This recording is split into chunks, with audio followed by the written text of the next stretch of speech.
Soyayyar birnin garin Abuja. A cikin garin Abuja, akwai wani matashin saurayi wanda ake kira da Faruku.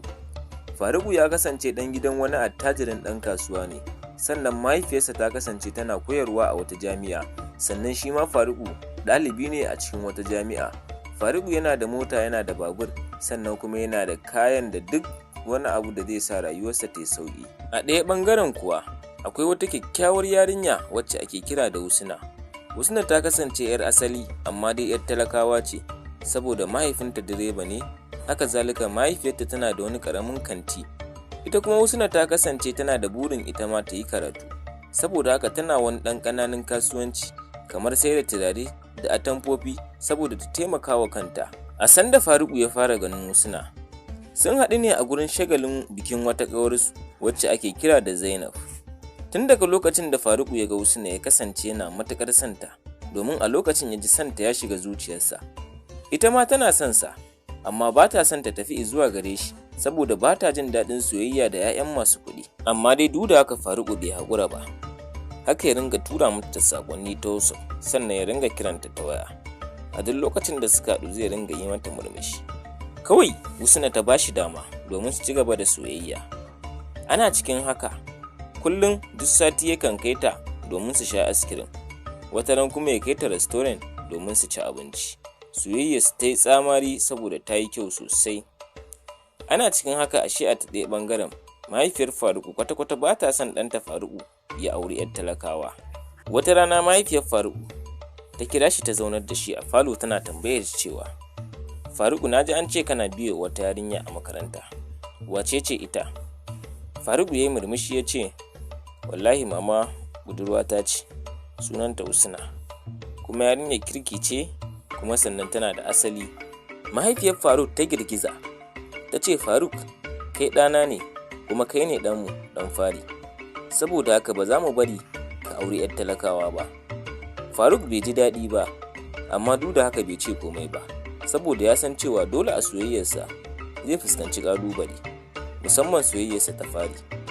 Duk da haka bai daina kula Husna ba, ya ci gaba da kula ta, har ta gane cewa mahaifiyarsa san ba ta son ta. Daga nan ta ja baya da Faruk. Husna ta ce da Faruk, Faruk, ba na son na zama dalilin da zai sa ka rabu da iyayenka ko kuma ka saba musu. Wata rana mahaifiyar Faruk ta tura abokinsa Aliyu akan ya rarrashi Faruk saboda ya daina soyayya da Maryam. Aliyu ya je ya samu Faruk, ya ce da shi, kaga mahaifiyarka kwata-kwata ba ta son ka ringa soyayya da wannan yarinyar, amma me ye tunaninka? Faruk ya ce da Aliyu, baka santa bane, amma mutuniyar kirki ce, kuma ina santa. Shi so da kake ganin sa ba ruwansa da ɗan mai kuɗi ko ɗan talaka. Aliyu ya fuskanci Faruk, ya ce da shi, ni dai abin da zan iya ce ma shine ka ci gaba da kula ta kawai, in Allah ya matarka ce za ta zama matarka. Faruk ya ce, na gode Aliyu. Suka rabu.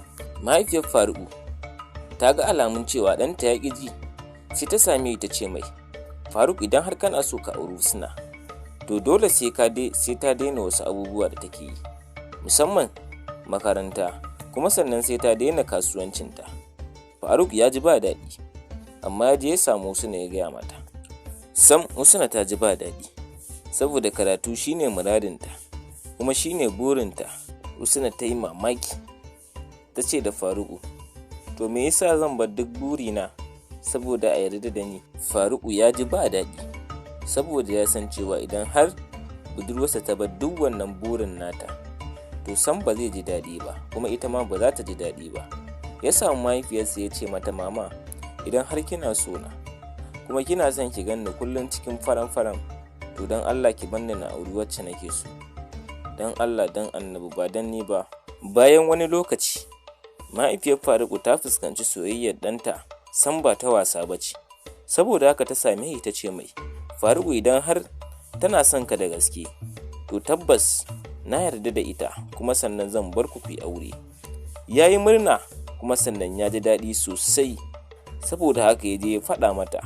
Daga nan suka yi murna, kuma suka ci gaba da soyayyarsu tsakanin Faruku da kuma Husna, har aka samu lokaci aka zo aka ɗaura musu aure, aka yi shagali, aka yi biki iya biki, sannan aka gayyato manyan mawaƙan da kuka sani na arewa ba wanda bai zo ba, saboda biki ne na gani na faɗa.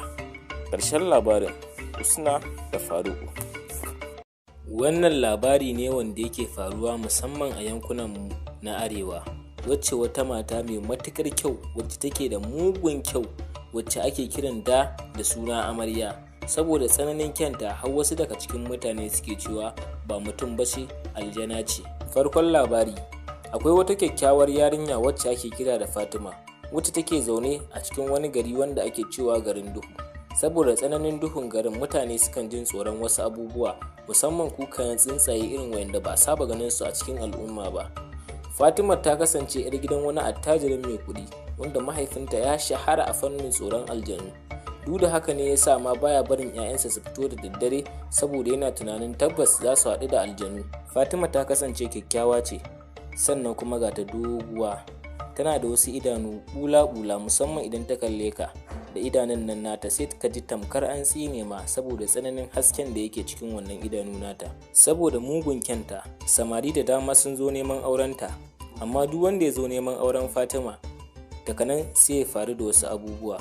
Wani ya fara rashin lafiya, wani ya ɓace kwata-kwata ma ba za a sake jin ɗuriyarsa ba, wani kuma zai koma gida a jinyace kullum cikin rashin lafiya.